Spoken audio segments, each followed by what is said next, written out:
In general, I think the landscape level wetland functional assessment data, it provides some teeth to why a township can justify more aggressive or more progressive planning and zoning. One of the communities in particular that we're working with the landscape level wetland functional data is the village of Paw Paw. And the village of Paw Paw, sort of the centerpiece of town, is Maple Lake. And Maple Lake has historically had a problem with sedimentation. It's a reservoir, and the stream that makes Maple Lake is primarily the south branch of the Paw Paw River. Well, the south branch of the Paw Paw River has experienced the most significant wetland loss out of any of the tributaries to the Paw Paw system. So it's had a lot of wetland loss, which means it's lost a lot of its ability to retain sediment on the landscape. So that means a lot of sediment is being delivered to this reservoir. The lake is filling in. The village has spent tons of money historically dredging out the lake. That has become even more cost prohibitive as the restrictions have grown tighter on what you can do with the dredge spoils.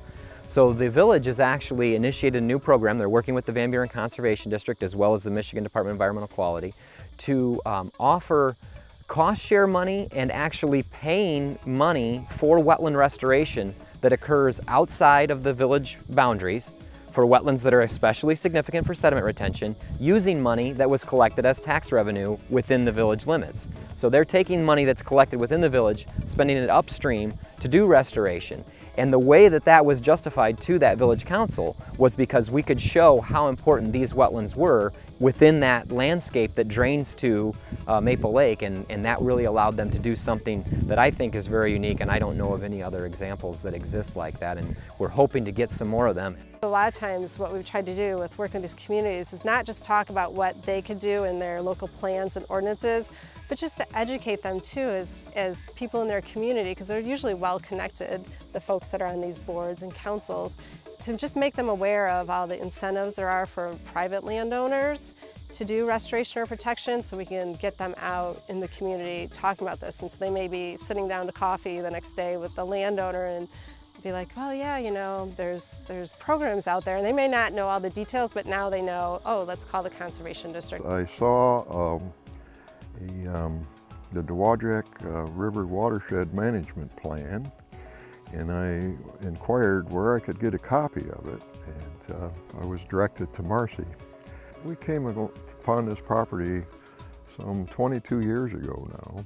Now, we didn't know anything about wetlands or anything at the time, but since we purchased this, it's 340 acres, by the way, we came to appreciate it for its wildlife habitat, for one thing.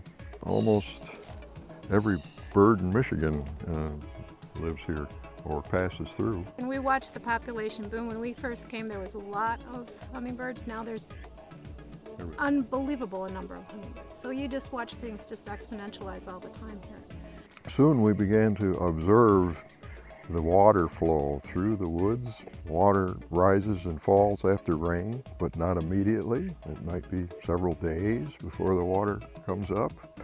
And then we began to understand that this was a flood storage area. Often speculate on what would happen if this weren't here and the water had to go downstream. I think some people might find it in their basements. I think anybody that owns a property like this must realize the value of it.